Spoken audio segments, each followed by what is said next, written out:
STV news, आवाज़ बुलंदियों तक। भाई किस तरह का दौरा है सर? जैसे भाई एक मिनट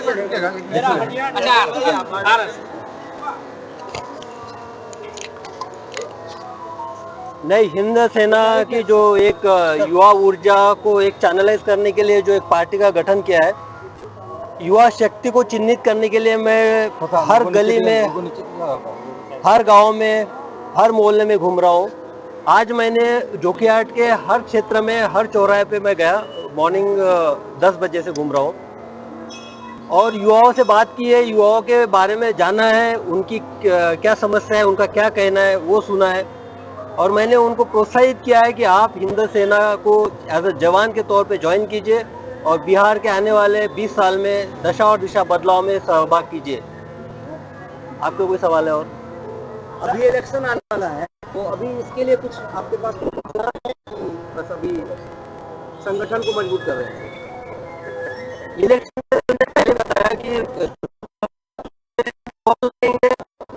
और ये एक बात ये मैं पुख्ता तौर पे कह सकता हूँ, अगर जनता ने सोच लिया तो जनता की जो सुनामी और जनता का जो भूकंप होता है वो लोगों को भी महसूस नहीं होता है, वो सबको उखाड़ के फेंक देता है। तो आने वाले समय में मुझे तो विश्वास है कि युवा जगेंगे और एक ऐसा सुनामी लाएंगे कि आप सब लोग दिखेंगे। प्रशासनिक सेवा में आप इतना अच्छा कर रहे थे और राजनीति में आने का क्या उद्देश्य है?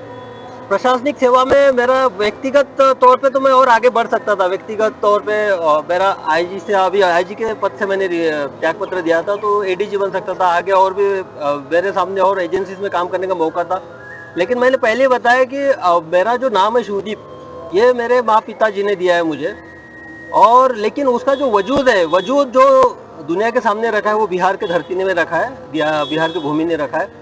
तो एक मुझे जब एहसास हुआ और मैं 2 महीने घूमने के बाद तो मैं पुख्ता तौर पे बोल सकता हूँ कि मैंने मेरा निर्णय सही लिया। मुझे एहसास हुआ कि इस धरती का मेरे ऊपर कर्ज है, मैं एहसान फरामोश नहीं हो सकता हूँ। मुझे इस धरती को, युवाओं को कुछ देना है, एक नई ऊर्जा देना है, एक नई पीढ़ी को यहाँ पे लाना है ताकि बदलाव हो सके। बस कितने लड़ेंगे सर चुनाव?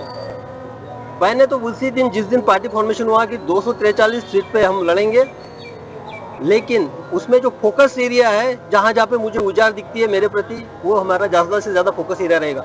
और मैं यहाँ बता देना चाहता हूँ कि मेरी शुरुआत जो आज मैंने अररिया से शुरू की और जोकीहाट से शुरू की, जो एक युवाओं को चिन्हित करने की, प्रचार करने की, प्रसार करने की, उनको पार्टी से जोड़ने की, तो उसके पीछे मकसद भी है कि मैंने यहाँ देखा है, ये अररिया भूमि है, यहाँ पे क्रांति की अभी शुरुआत होगी और मैंने महसूस किया था एसपी के तौर पे भी कि सही में यहाँ की युवाओं में क्रांतिकारी एक ज्वाला भड़क रही है।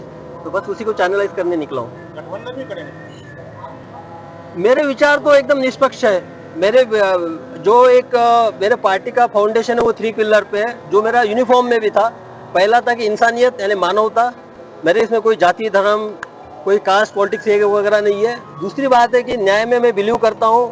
आप लोगों ने भी देखा है यहाँ पे कि न्याय के लिए मैं किस हद तक गुजर जाता हूँ। दूसरा जो प्रिंसिपल है न्याय है, और तीसरा है मेरा सेवा, जो सबसे इम्पोर्टेंट है। वो है इसलिए कि वो निस्वार्थ सेवा, निस्वार्थ होकर जो सेवा करेंगे। ये 3 फाउंडिंग प्रिंसिपल के साथ जो मेरे साथ जुड़ेगा वो पार्टी का मेंबर बनेगा। जहाँ तक बाकी पार्टियों की विचारधारा का सवाल है, मुझे लगता है कि मेरी विचारधारा कुछ अलग है बाकी विचारधाराओं से। आरोप प्रत्यारोप की राजनीति से कुछ अलग हटकर होगा। आरोप प्रत्यारोप की राजनीति से आरोप प्रत्यारोप तो मुझ पे भी होना चालू हो जाएंगे, तो मैं तो रेडी हूँ। मुझे तो सिर्फ अर्जुन की तरह मछली की एक आग दिखती है, बस उसी की तरफ मुझे युवाओं को लेके जाना है, उनको परिवर्तन की एक आग जगानी है। Thank you.